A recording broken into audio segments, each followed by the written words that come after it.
Mostly I have to tell people, all my guests out there, why I'm interviewing. But this week's guests, I'm going to show you why I'm interviewing this chap.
Sincere and profound pleasure to introduce you to Braydon Moloney, who is, as you can tell from watching that, a filmmaker who specialises in documentaries and nature work.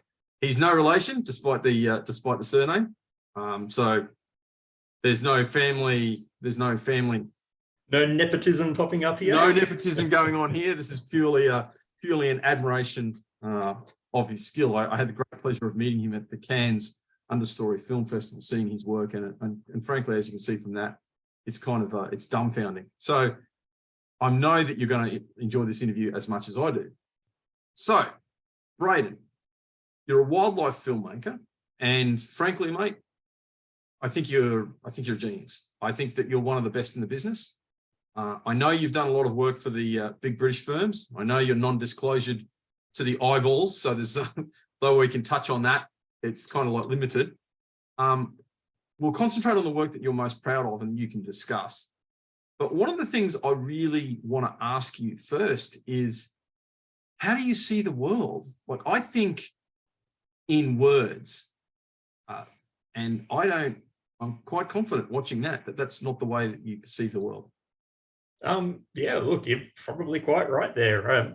Thanks for the amazing intro, by the way. But yeah, look, sometimes I do struggle with words. It's much easier for me in some circumstances if I'm trying to tell someone about a TV show that I've seen recently to describe what was on the screen rather than, what comes to me first is the image of what was on the screen and not necessarily the story or what the characters were saying. I just think in images, I suppose. Yeah, it's something that is a bit more natural for me. But I would also sort of counter that and say, I also potentially think in biological or ecological processes rather than words. That's also a big part of my background as an ecologist.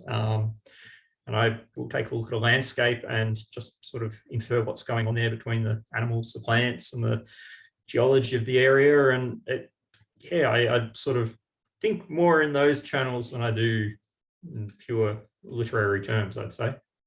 Yeah, well, that's interesting, because what I'm hearing there is, like, first you're thinking the way you actually perceive things in your mind is visually, which is kind of unusual. But then it's about the relationship between the visual and a process, which is a kind of interesting way of perceiving the world, because the way I think, and it's one of the few times that I'd say that I actually fit within the bell curve. It's a rare thing, Kinsman. It's a rare thing, let me tell you.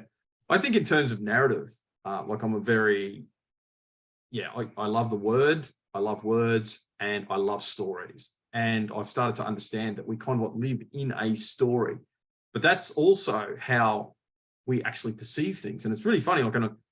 I don't mean this in a judgy way. I know that image thinking is actually linked with autism, and everyone thinks, oh my God, autism. I mean, every human being is on the spectrum somewhere. Okay.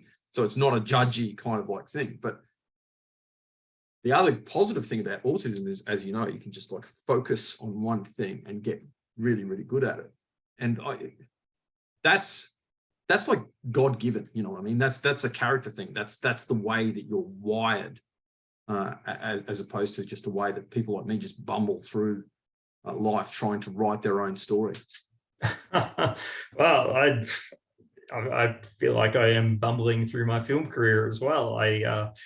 One minute I'll be like, oh, I really want to nail time lapses, and then I'll set about and make something like that, and then okay, going to put this on the shelf now, and I really want to get into microscopic filmmaking, you know, using microscope objectives, and then I'll play around with that but never get good enough at it, and then I put that on the shelf and I'm off flying drones or something, and I'm always jumping between things and never getting perfect at any of them. So well, perspective matters. It's like, you know, I talk to people and they go, you know, big picture thinking, that's the way to go. It's like, yes, but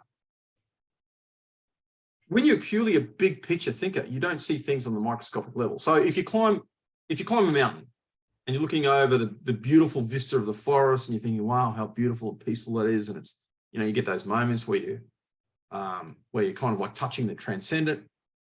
It's an amazing feeling. But you got to remember that those trees are actually fighting each other and trying to kill each other for that little bit of light. And on those trees, there's bugs, and they're all trying to fight each other and kill each other. And the bugs are eating the trees, and it's actually what you're looking at is like the red tooth and claw of nature. And you captured that actually. It's one of the in the short, because like you have that bit where of course you have the drone there, and then you have that leaf with the hole in it. The insect is in that too. So it's amazing that instinctually you're going from these two perspectives, the big picture down to the microscopic, like, you know, and trying to get people to understand that, because filming, from my understanding about film, it's fundamentally about perception. What makes a good filmmaker, you need the technical sides of things, but more importantly than that is like getting people to say, hey, have you considered things from this perspective? Oh, absolutely. And I mean, that's one of the challenges that I love about the field that I work in, is that there are so many stories out there about the ecological relationships within the environment that people just are not familiar with. And to try and bring that into a context that people can, I guess, understand, it's a huge challenge, but it's one that I do love to try and tackle. You know, whenever I learn about a new ecological concept, my brain immediately goes to, how can I visualize this? How can I create some sort of sequence here that would make it easier for people to comprehend the complexities of this relationship? And, you know, and then I'll start thinking about, does it need to be done with a time lapse or just a fade between one and another, or does it need to be done, you know, by animation? Sometimes there's things you just can't show in film, or it might require an animation to describe it, or is it something that's going to require like special effects with macro lens? That's, you know, that's immediately where I go when I start learning about these new stories within nature. And so it's, I'd say there's an endless source of fascination and inspiration for me, because every day something new is being learned. And it's about getting people to understand that we're surrounded by miracles all the time. I think that's why these nature documentaries resonate with people so much. Like, it goes back to the Blue Planet. And I know that you've worked on some of the recent installments of the more recent, so I think it's Earth 3, or whichever it is. Yeah, there's a upcoming BBC series that I'm on, and a more recent series that was aired, I think, last year, the year before, David Attenborough's Perfect Planet. So yeah, there's a lot of big British blue chip coming out at the moment, and they're really trying to tap into untold stories and demonstrating just the complexities of interactions on this planet. Yeah, and we live in a miracle. Like, we're surrounded by miracles constantly, like all of the time. And as human beings, we've actually, I mean, it's both a strength and a weakness that you can walk through this amazing miracle constantly and take it for granted, because you wouldn't be able to function otherwise. Like, you'd just be sitting around dumbstruck with all the time. And there's a time and a place for all. There's also a time and a place to make sure that the kitchen's clean, and, you know, sausage. You know, kind of That like is that. true, unfortunately, and that does stop me from getting out into Yeah. this beautiful landscape that we have around Cairns as often as I'd like. Yeah. Sometimes the guy's got to eat, you know what I mean? Yeah. Man, there's a lot of mold in that bath, and as much as mold has a place on this earth too, it's like, no, not my bathtub. You know, yes, cockroaches are magnificent and they're beautiful cream, but not my cupboard. So I agree with you on that one. okay, so you started off as in my kitchen. Sorry, bro. There's no place for cockroaches in my kitchen. No. They get evicted. Yeah, mine don't get evicted; they get squished. But you used to be an ecologist. Tell me about that. Yeah, look, I'm originally from Victoria and travelled around Australia a lot as a kid. My parents would take us out of school and show us the country, which was an incredible experience. And I very early fell in love with Northern Australia, tropical landscapes, and pretty quickly decided that when I finished high school, I was going to move up to Townsville and study ecology. And yeah, so I did just that. And ended up working on Christmas Island for the National Park Service, which was an amazing experience as well, to be in this sort of crossover zone between Asia and Australia, and just learning about all of these, I guess, textbook ecological theories that you learn about at uni and seeing it in play every day. I've been doing that for about 5 years, but always had a camera in my hand, and I was always going off filming something. And I learned that it's possible to be a wildlife filmmaker. I thought that was something that you had to be born as a British person in some sort of aristocratic family to be able to do. But no, I discovered that, hey, actually Australians are doing it, and why can't I do it? So yeah, I guess I changed careers about that point, but the ecological background has always stayed with me. So you realized that you don't have to have an accent like this and pause at strange times and have intercontinental sentences to be able to do what you do. That is true. One of your most recent works, and we can't watch all of it because it goes for 3 minutes, but we're going to watch a little bit of now, is some work that you've done here in going from Sir David to Cape York, mate. Cape York, mate, yep. That's right, eh? That's an intercontinental sentence, though.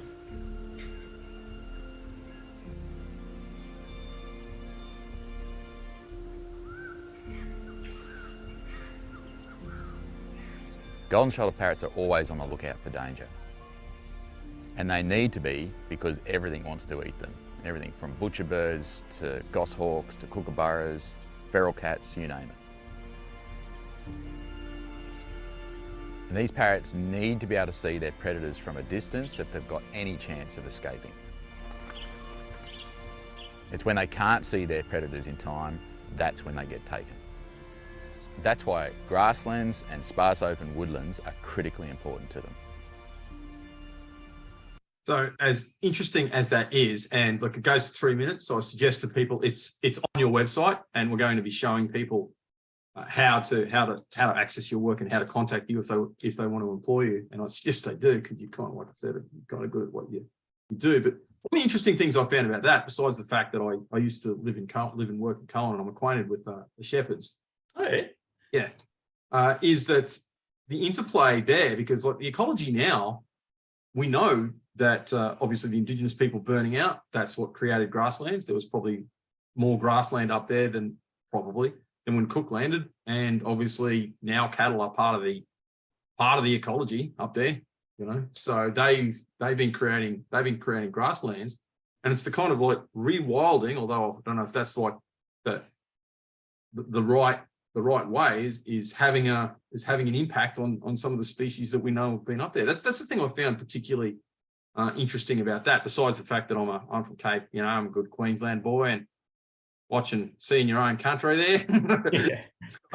you know, that warms my redneck heart, I got to say. But so mate, after that, being an ecologist, you moved to New Zealand where you studied. That's when you had that moment you thought, well, you know, I can actually film for a living. Can you tell me about that? Well, yeah, look, I went to film school over in New Zealand. It was a 2-year course to teach people with a scientific background how to make films, how to take scientific knowledge and turn it into a narrative, into a story, so that it's more comprehensible and easy to access for a lay audience that's not familiar with that sort of maybe in-depth science. And after that, I stayed in New Zealand. I got a job with Natural History New Zealand, who's a Dunedin-based filmmaking company. And literally, I started at the bottom. I I got the job because I was willing to work over the Christmas holidays, and just kept working. And it took me years before I was able to pick up a camera. I was doing the research. I was doing the talking to the scientists to work out how we were going to shoot these sequences, and I worked my way up into this sort of planning position, an assistant producer role, and then eventually I did start getting opportunities to shoot maybe behind the scenes for the main sequence, or take if there was a spare camera and nothing was happening, well, if there was action but I didn't need to be assisting the cameraman, maybe I could shoot on the spare camera, or those sort of circumstances. And I just continued to work through many various roles as director, as camera operator, as post director, even got to produce my own series about wildlife rescuers in New Zealand, which was quite fun. We got to hang out with lots of penguins and kakapo parrots and all these amazing animals, but moreover, amazing and really passionate, committed wildlife rescuers who were just giving up all of their time to try and stop these endangered species from blipping out of existence. So New Zealand was a really, really crucial, I guess, proving ground for me, where I got to experience so many different sides or roles within the industry, in a very supported environment as well at NHNZ. But yeah, I eventually got to the point where I decided that I'd had too many cold winters, and it was time to come back to the tropics. And that's when I came back to Cairns. That was going to be one of my questions, actually. It's like, because I love New Zealand, although the cold, I reckon, had knocked me over a little bit too much there too. Oh, the first few years I was in raptures of seeing autumn leaves and snow and all of these things that you just don't get in the tropics. And then, but after a few years that got pretty old. It's like, my bones hurt from the exactly. It's like, this is not good. But you were swooped by skewers, you jumped off cliffs, and you chased by apes. You have to tell us some of the stories involved. All right, so the skewers are a type of seabird. They're a predatory seabird. They're in the same family as the gulls, but they are giant. They're the size of a small eagle, and kind of with the audacity to match. They're very territorial, and we were telling this story about a family of skewers raising their chicks, very Godfather-esque. They were kind of anti-heroes, essentially. Tyrants, absolute tyrants. But anytime we would try and get close to the nest to put ourselves in position or get access the hide, the skewers would see us from a mile off, and they would swoop us. But you wouldn't know that they were coming until because they would approach from behind, and you would hear this blood-curdling shriek, and a moment later there'd be this slap on the back of your head as they slapped you with their feet. So you learned to associate with this shriek with pain because you knew that was coming 2 seconds later. And we eventually got clued in on a little trick that some of the scientists use when they're working around skewers, and that's to put a piece of flax stem sticking out the top of your backpack, maybe about this high above your head, and the skewers will like slap the top of the stem instead of your head. So that's how we used to try and approach the skewers. There was one day where the cameraman he said, let's get a POV, a point of view shot of the skewers swooping. And so I had to put the GoPro on my head and just walk towards the skewers, and they would like come and most of the time they'd swoop in from behind to get the back of my head, but sometimes they would swoop from in front and they'd slap the front of the GoPro with their feet. And I was just Yeah, sweating bullets. It was not a, it was not a fun position to be in, but the footage was amazing. Yeah, magpie season on steroids. Oh, absolutely. Yeah. Fortunately, they didn't use their beaks like the magpies do, but yeah. But and the Godfather wrestling too, because it's funny because what initially sold me, I've been my wife will tell you I've been a dirty, filthy, absolute nature documentary slut since I've been, really, really, really young. And she used to like them, but it's at stages like, she just can't watch it with me anymore. It's like, but what sucked me in when I was a kid was, like you said, the narrative, because the predators are always shown as the bad guys. You know what I mean? Preying on their prey. And it's like, oh, will the fill in nameless, small, furry, cute animal get away from big, mean, evil skewer / eagle / yeah, it's funny how when we're processing that, again, we have to put it in a narrative. You can't just put the facts down. I think I understand this, Braydon, because I used to be in the police, and I was actually in the job for 30 years. And when we first learned to write what we call QP9s, court reports, so you arrest someone, you type out a report as to how and why they're arrested. Now, it was smashed into us at the academy. It's like, just the facts, just the facts, just the facts. But I found that just wasn't, because then you get to court and the magistrates and the lawyers would go, well, give us some context. Like, why does this matter? Why is this person in front of the court? Like, I understand they've broken the law, but that's not really important. What's the outcomes? What's going on in their head? What's going on in the heads of the victims? What's going on in the heads? And I was like, this is not what it's not directly, wasn't counter exactly everything I was trained. Like, you still have to have the facts in there. But it dawned on me after about 2 years, they want a narrative. Yeah. Don't want facts. Well, I mean, the narrative has to be based on facts. Like, it's exactly. You have to hide those facts in there. There's almost a Trojan horse. You have the story, and instead of beating someone over the head with a bunch of facts that they're not going to remember, they'll go in one ear and out the other. You just gently weave those facts into the story and frame the story around those. But you give, moments of tension, moments of conflict within the character or within the arc, and that is what will actually help people to remember people remember what happened. They don't necessarily remember the numbers and the facts, but if you can frame a story around what happened, and for example, with these skewers, one of the amazing things about them is that the females are polyandrous, I think the word is. They will take multiple male partners, and multiple males will help to raise the one clutch of chicks. And that in itself is quite amazing, but to actually show the process of this female going out of her way to find another male and bring him back to the nest, and the two males kind of look at each other and they're like, okay, we're in this together. If you show that rather than just tell someone that they do it over a shot of a skewer, that's what people remember. Yeah, again, because every bit of your mammalian character, because there's no black slates in nature, as you know, goes, are you kidding me? You gonna let that happen? What kind of skewer are you? But again, that's just the way they're wired, but you can see people are starting to understand the power of narrative, though. And that's a great strength, but it's also like a great weakness. Like, a lot of the tension in society today is, and it doesn't matter what issue it is, and I don't want to get into specifics, but it's like, well, people will tell a narrative and there's a couple of facts that they've interwoven in there, but it's the narrative that they're trying to sell.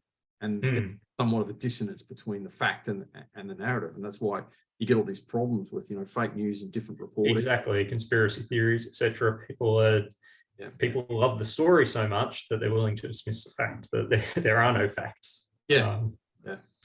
And it's kind of concerning, but that's just the way. I think it's something that we're starting to understand now, is we are storytelling creatures. That is the way that we are wired. We are wired that way, and no amount of that's millions of years of evolution going on right there. Human beings are not blank slates. You're not going to wipe that. You're not going to wipe that out. And again, that's the recognition that I had when finally I was sitting there in court going, why is my stuff getting kicked out? Why are these guys not getting decent fines and penalties? Why? What is going on? And it was because it was that moment where I realized that I had to frame that narrative. Okay, so you've told us about the cool skewers. Tell us about jumping off cliffs, and tell us about the apes too. Yeah, the jumping off the cliffs was a bit embarrassing. It was more, we were on one of these sub-Antarctic islands, and we'd gone ashore to film albatross, and only place in the world this particular species of albatross breeds is on a rock called the Pyramid, which lives up to its name. There's no landing place. You got to literally jump off the bow of the boat onto the rock and try and grab it. And that was fine. It was pretty hairy throwing the gear ashore and hoping that the first mate on the boat was going to catch it and not drop it. It was even hairier when we were coming back off the rock, throwing it from a perfectly good rock, throwing the camera onto the bow of this tiny little boat, just heaving up and down in the Southern Ocean. But yeah, he caught the bag, and that was all good. And then it came time for me to jump, and I mistimed, and I missed the boat, and I just fell down and fell into the water. And then I don't know what happened. Because there's a lot of great white sharks around there. It's a big seal breeding colony. So okay. And they'd said, if you fall in the water, just swim out to sea and we'll go and pick you up out there. Don't try and climb back up the rocks. But every instinct in my body said to get back up those rocks, and I just grabbed onto the kelp and climbed back up, and had another crack at jumping from the cliff onto the boat. That was not the most elegant story I could have told. But the apes, look, that was an amazing experience. We were filming the rehabilitation process of orangutans in Borneo. And so what happens is these are animals that have been sort of taken as babies, and they'd entered the pet trade, which is highly illegal, and they've been confiscated from the pet trade by the government and delivered to this rehab sanctuary. And they are trained over about 5 or 6 years how to live in the wild, just, lessons each day, going into the forest with a babysitter. And once they're deemed competent, they are sent to these pre-release islands, where they're islands in the river that, because orangutans can't swim, they can't escape from, and they're sort of put into a soft release environment where they're observed and supplementary fed, and when they're deemed suitable for release into the actual wild, that's when that happens. So they were releasing a few quite large males onto these pre-release islands the males had been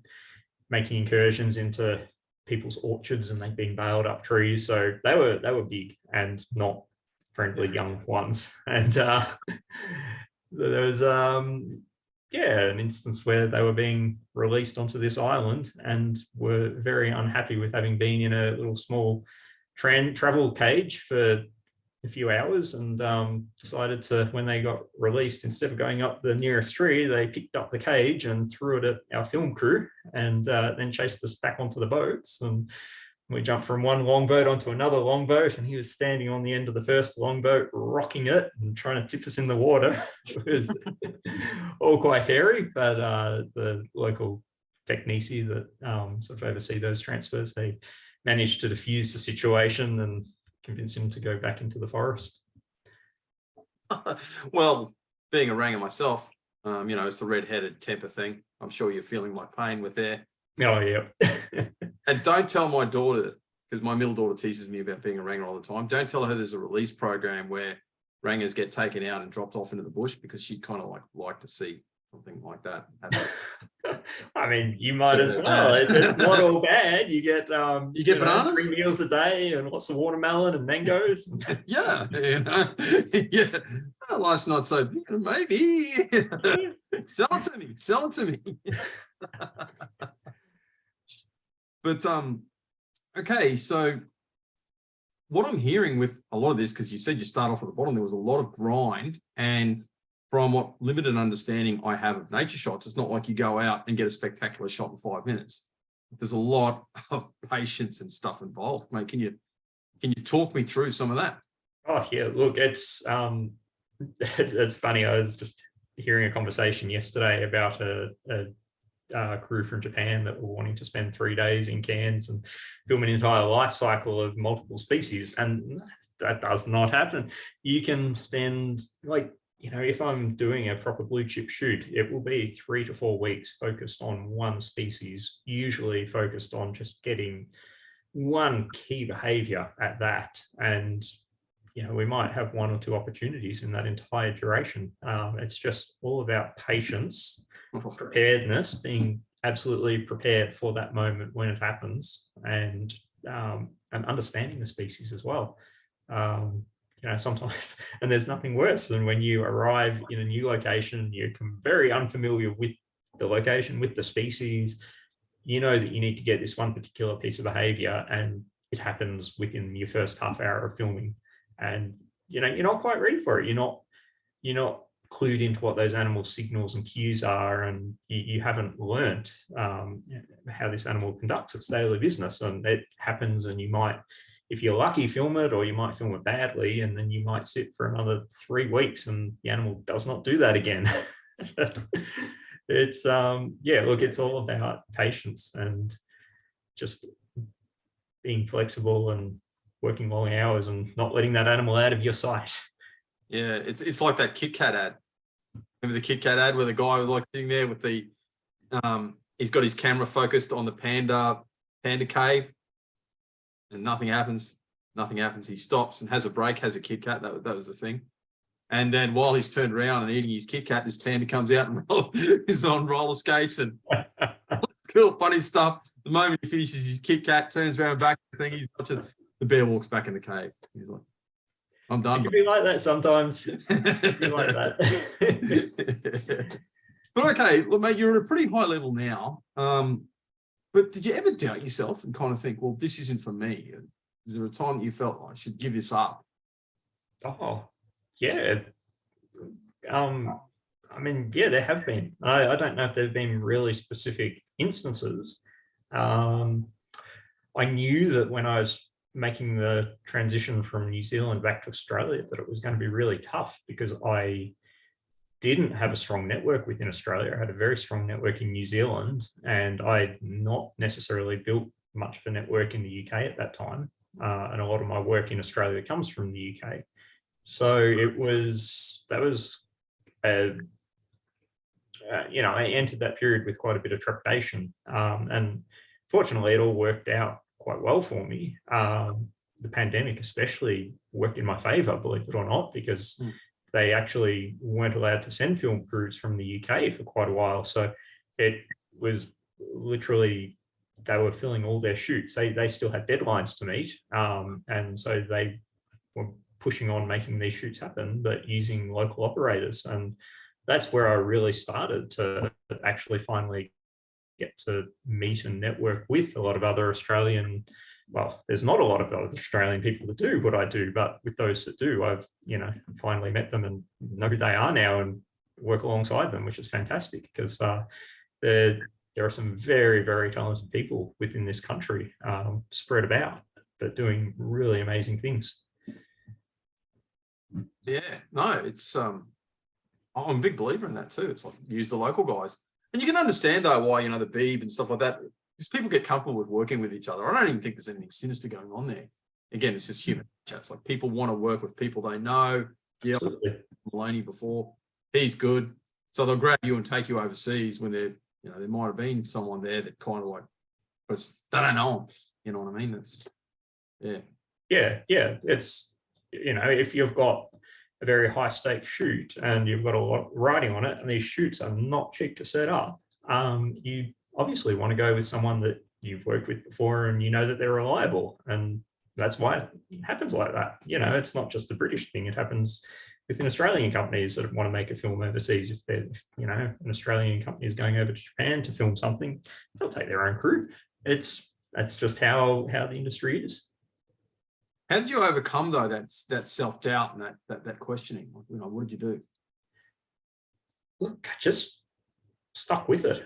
I guess I knew that I've done all this before in New Zealand, and I knew that I would be able to do it again.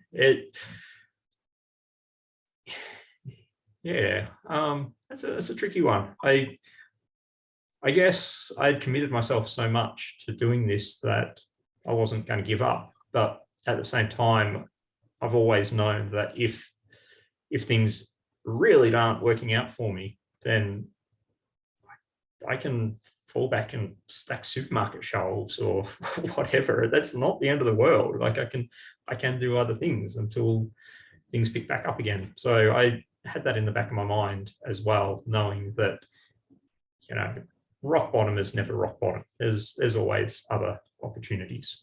Yeah. I had a great interview with a chap yesterday, actually. It's the only time he could kind of squeeze me in. And he was a homeless person in Australia. It was his life, that going into the precise details, was genuinely really, really tough. And he's now an up and coming rap artist. He's good. He's genuinely someone who's going to come good, I suspect. MC Pirate, the chap's name is. I don't know when I'm going to put the interview out. So if you see this one before or after, it just depends on when I get the editing done and everything. But he made the observation along the lines of with you. He goes, look, the bottom of the pile in Australia is still head and shoulders above his current life partner as a Papua New Guinea lady. He's been over there to visit with her, and that gave him a total new perspective. He said, you know, look, I thought that my life was tough here in Australia when I was on the streets. He was like, people would look up to what I was looking on the streets and go, oh my God, like, you lucky devil living on the streets in Australia, like what I would give to be living on the streets in Australia. You know, you can go down to Centrelink, there's food, you know, there's people who give out food, there's, you know, the police, you know, I mean, you know, they'll lock you up if you're doing something stupid and you're drunk, but they're still there to kind of protect you.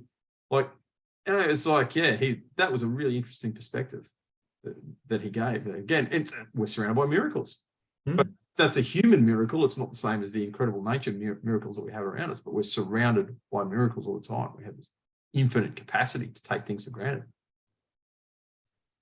But all right, mate, what I'd like to do is, with your permission, we'll go through some of your work. And I know this is going to be a little bit kind of, I know you get funny, but again, it's okay to acknowledge that you're very good at what you do. Now, you discussed the red crab migration at the beginning, and it's funny because my favorite, I've spent hours watching your stuff on, and I genuinely recommend to people out there, like, I'll put the hyperlinks up, have a look at Braydon's website, get on his reels, watch all those reels. It's absolutely just entertaining. I mean, he's there to show his skills and everything like that, but it's really, really cool the work he's done. My favorite was the one that I played at the beginning, but I'd have to say this red crab migration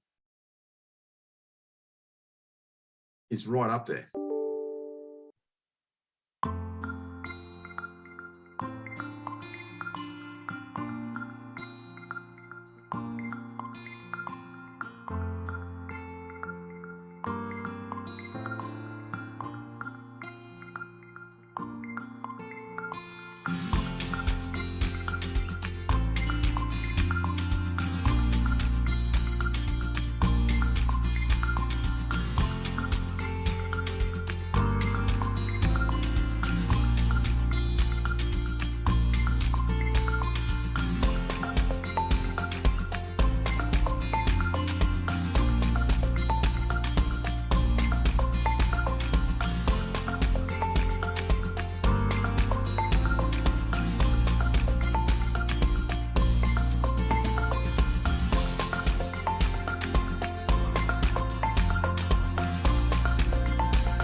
Dude, you get, well, I mean, not so much you got paid to do that. I mean, obviously you got to raise the funds and everything else, but like, that's how you make a living. That's kind of, you got to talk us through that, bro. Like, tell us what happened.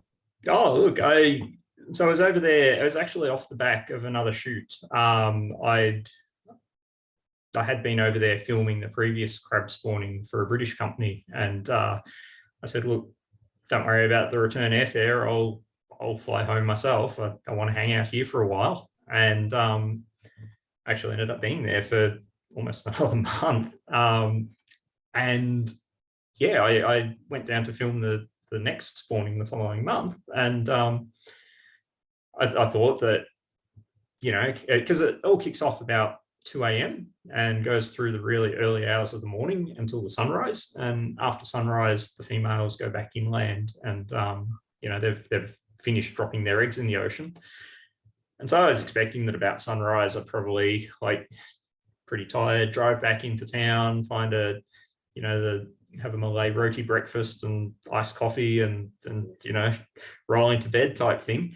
And you know, as the sun's coming up, there's all these little baby red crabs coming along the beach, and they arrived completely unannounced, unexpected, on the same day as the females had spawned. And so, you know, then all of a sudden, I was not going back for that iced coffee. I was staying down there for another probably 4 or 5 hours to make sure that I got this, because when the babies come back, they might only be back for 1 or 2 days. But in this instance, they really only hung around the shoreline for about 3 days before they moved into the forest.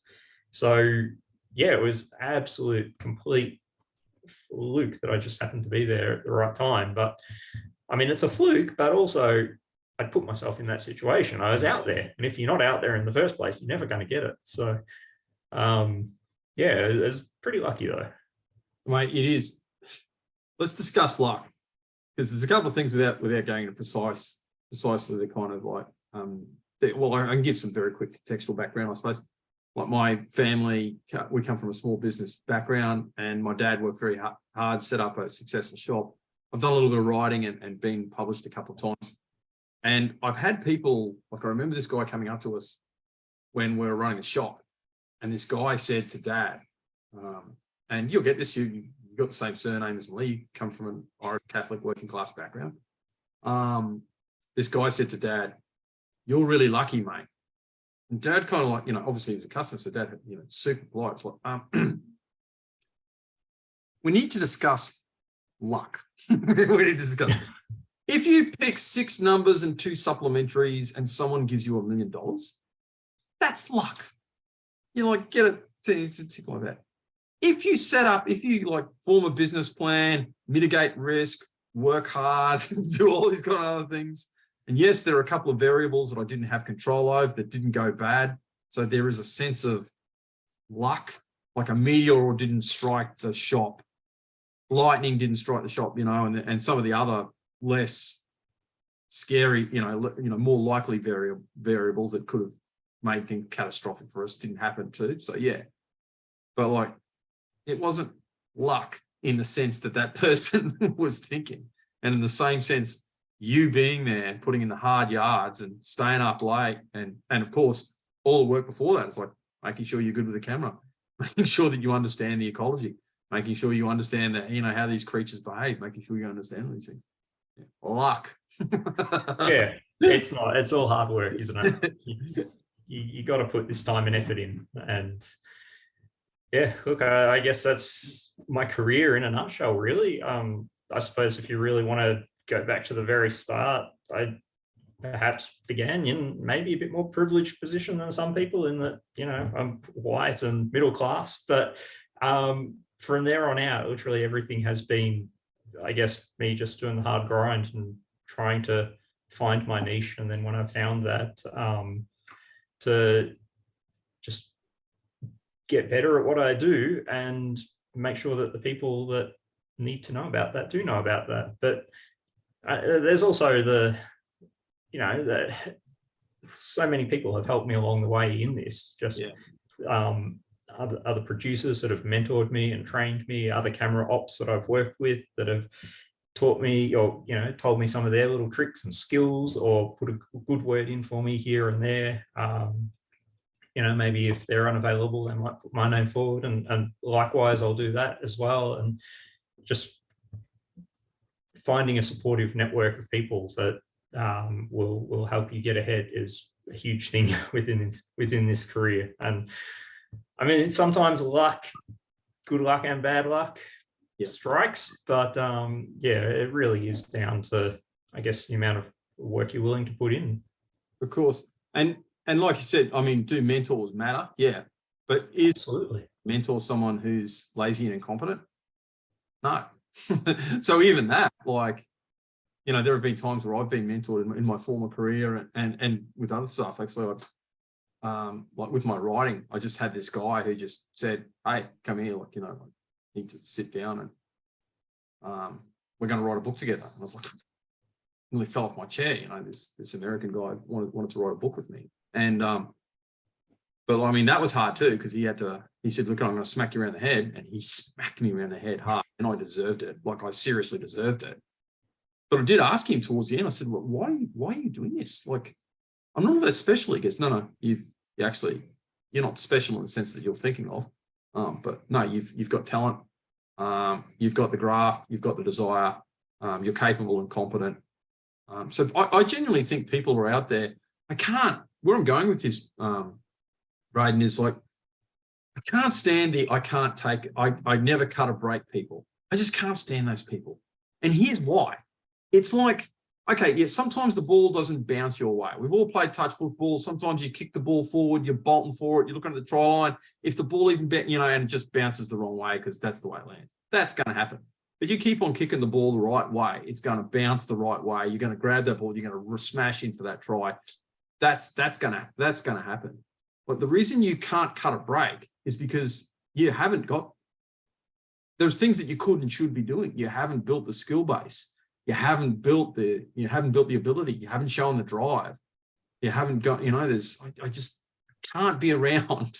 I used to be able to handle it, but I genuinely just cannot be around I can't catch a break people. It's like, no, dude, you're not going to be spoon-fed. You probably don't deserve to be spoon-fed. Even if you could be spoon-fed, it's not good for you, because then you get this idea that, like, that's the way the world should be. Like, all I have to do is like open my mouth and someone will shove opportunity down my throat. It's like, yeah, no, that's just, So you would go and talk to young you, or alternatively, same kind of thing, give advice to someone who wants to do what you're doing, who's going to look at your stuff and go, wow, I want to be like that guy. I want to do that. What would you say to them? I'd say do it. If that is something that you feel passionate about, find a way to make it happen. Where to begin? There are as many different ways into the industry as there are roles within the industry.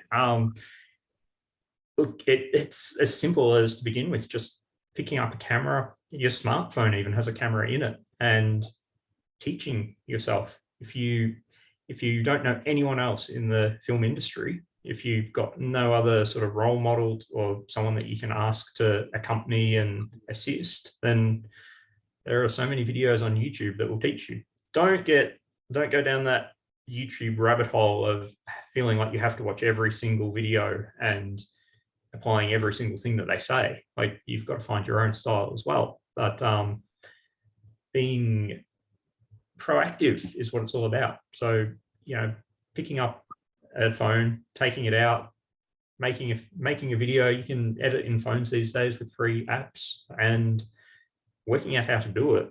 Just having that drive to do it yourself is a huge thing. And if you can present a finished video to someone, that's a lot more impressive to them than, even if it's not a good video, at least it's demonstrated that you've got this ambition. And that's a lot more impressive than if you go to a job interview and say, I want this job because I want to be able to make films. That's not the way to get into the industry. It really is about demonstrating your skills, and it's about making direct connections with people. So, as I mentioned earlier, like if you do know a cameraman, approach them and ask if you can assist for them. They might or might not be open to that, but and look, I'll just say from my own experience, I do get a lot of people asking if they can assist for me, and I'm very happy for that to be the case. But it's also, if I'm shooting something here around Cairns, it's usually I'm just doing it for fun off my own back, and there's absolutely no money involved. So if you approach a cameraman and ask to assist for them, quite often don't expect that they'll be in a position to pay you unless they are actually getting employed, or unless they're contracted by a big company and that contract covers their expenses for hiring a camera assistant. But yeah, be aware, it's more volunteering, but learning through that process of volunteering.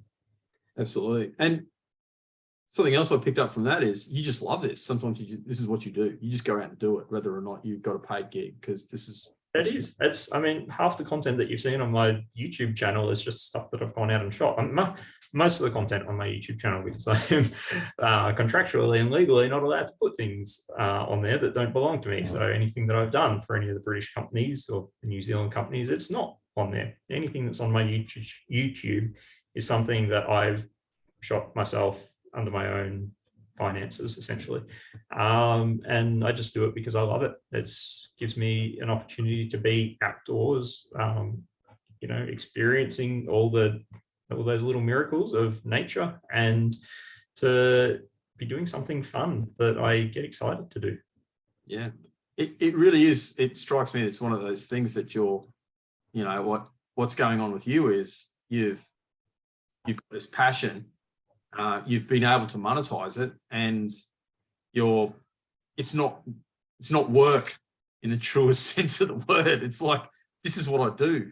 I'm Braydon, man. This is the way I roll. I get out there. I film stuff. I make characters. This is me, dude.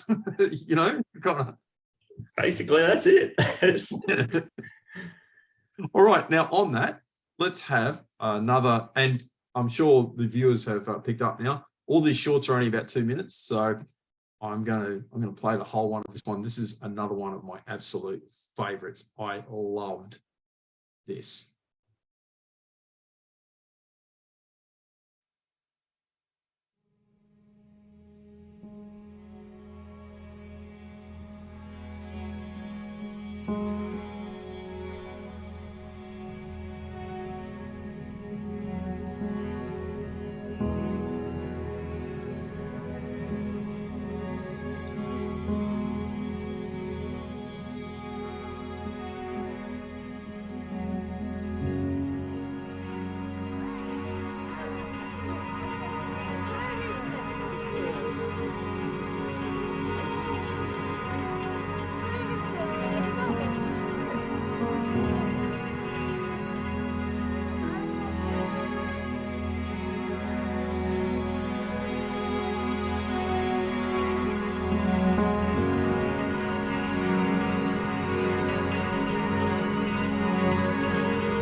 That's seriously moving.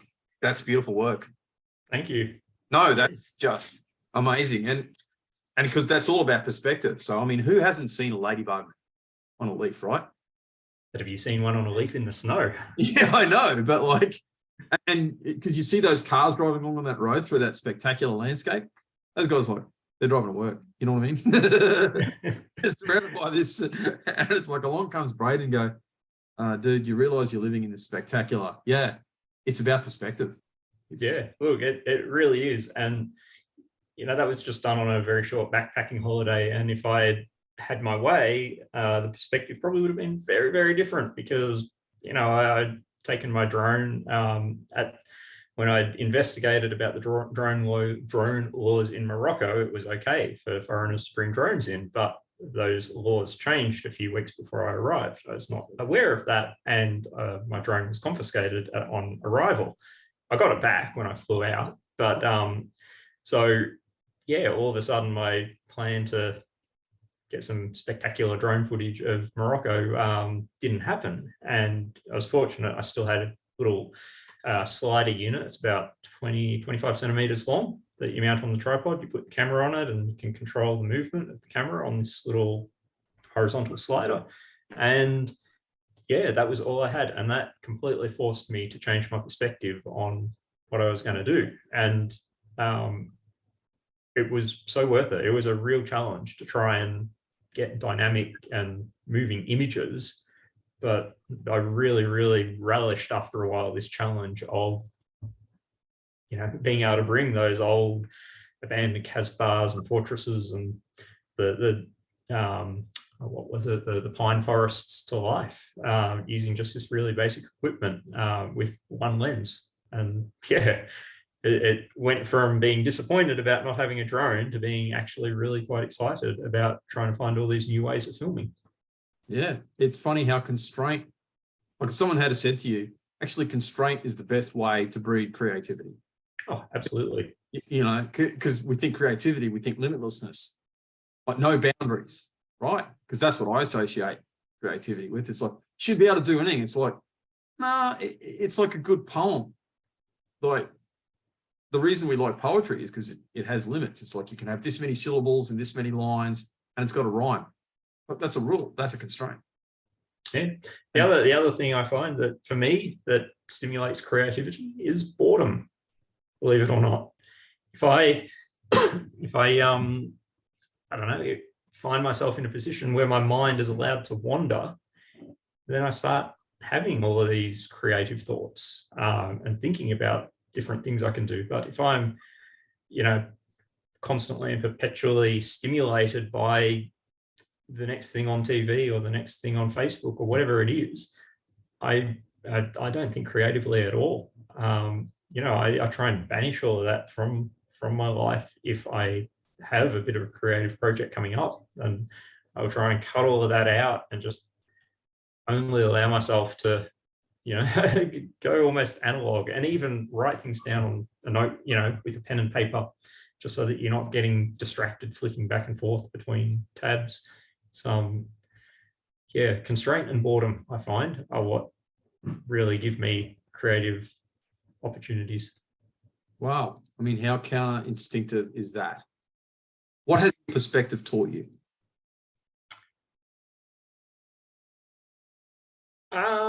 Look, I don't know whether it's just as I've got older and more mature, but, you know, I see that everyone sees things differently, and the way that they see the world is a consequence of the frame that they're looking at it through. And I guess I had always sort of thought that my frame was the right one and that everyone should share the same opinions and ideals as me. And I've kind of mellowed out a lot in that and realized that no, everyone is coming from a different place and they see things subtly different. And yeah, I don't know what the practical application of that is, other than I guess within the work that I do, I will, I don't know, sometimes just to take myself out of my own position, I'll try and frame a narrative from very differently from what I normally do, and maybe consider how other people would approach that story and maybe try and do it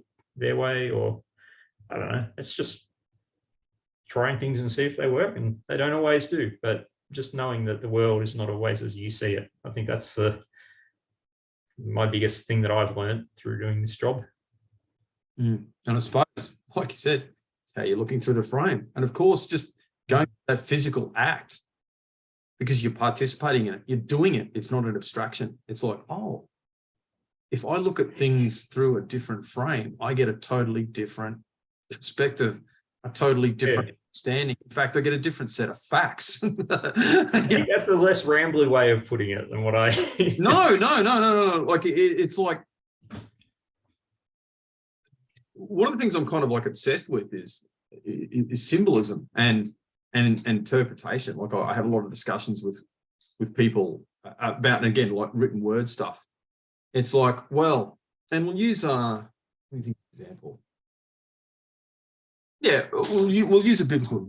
So like I have a lot of like Catholic, and I have a lot of discussions with a lot of good friend atheists who, some of them are even, most of them are just kind of like, actually they're not even atheists, the people who say they're atheists, they're kind of agnostic.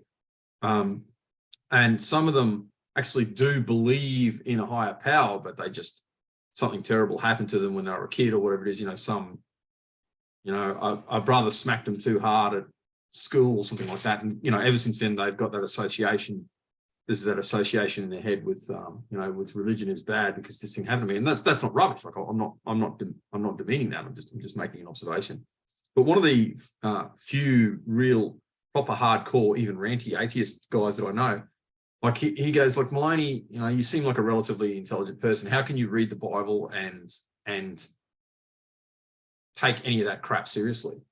And I'll go, look, you got to understand first, it is like, okay, I mean, you can discuss the resurrection and stuff like that, but like there was a guy that was walking around present day Israel, Palestine at that time who did some amazing things. All right. You can't rationally, really, considering the amount of evidence, you can't rationally argue that Christ didn't exist. I mean, the supernatural side of things you can discuss. But the way it's written is how those people experienced it. They weren't trying to write a forensic account. And again, I get this being in the police, an ex-cop. They weren't trying to write a forensic account of what happened, in so much as any human being can write a forensic account, because there's any way that you can look at things. Like you can describe things at whatever it is level. I mean, things happen things happen at a micro level. Things happen at an insect level. It's like, if someone gets punched in the face, are you going to describe it at the level of like, these atoms moved at this way, this many cells split? It's like, no, you're gonna say he got punched in the face. No one wants to hear that. Yeah, and then you're going to describe, oh well, his blood came out, and then you're going to describe what it meant to you. It's like, oh well, what it meant to me was like I learned this, or the way I perceived and saw things, what I gained out of it, the way I experienced it and understood it was this. So that's what people, when they write stories, like anything like that, be it biblical, be it just a fictional story, what people are trying to do is convey experience and meaning. They're not trying to give a forensic account. And this comes back to, so I think half the reason why, well, actually, no, the reason why your stuff is so moving is you're not just giving a forensic account. There's meaning there. You're trying to convey meaning, and you're trying to convey, hey, look, this is how I experienced my amazing time on Christmas Island. This is how I experienced my amazing time in Morocco. And this is how I felt when I stood in those things. People get that, like it resonates with them. You know what I mean? And that's even deeper than telling a story, really, when it comes right down to it. I mean, it is a story and it's a narrative, but you're conveying meaning. Yeah. And you're right. Like for a lot of what I do, I don't even put words to it. I let the pictures speak for themselves. It's always embellished with a piece of music, and the music more than the pictures conveys the emotion, but I'll always find music that will try and convey that emotion that I was feeling, and building that soundscape to try and make it a bit more immersive. And eventually you've got this product that quite often doesn't even have any words, but it still tells a story, and it makes people feel something. People will feel a certain way just for having looked at these wallpaper pictures of landscape. And if I can make people do that and feel something, then I'm pretty happy about that.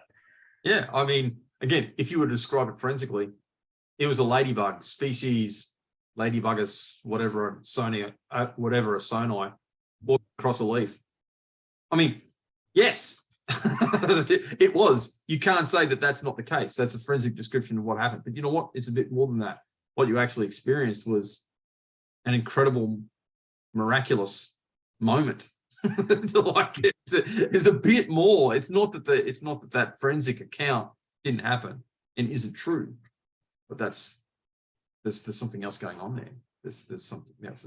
But we'll wrap up on this. Your music. You talked about the soundscape, and I was going to ask you specifically, where do you get your music from? That's amazing. Very stock music libraries.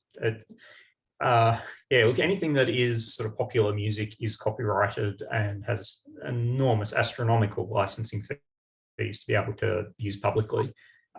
So yeah, I'll go through stock music libraries and purchase royalty-free tracks. But it does take a lot of time to find the song that is right for that. Quite often, you know a song, you know a piece of popular music that would be perfect, but you can't use it. And you might find an imitation of that song, and it's just sad. And so then you go, okay, well, how else did this make me feel? And then you start using like emotional keywords in your searches to try and find music that will sort of replicate that feeling that you want it to create. And it can take hours, it can take days to find the right track. It's something I really enjoy doing because it takes so long. But when you do find the right one, eventually you just like, bingo, that's it.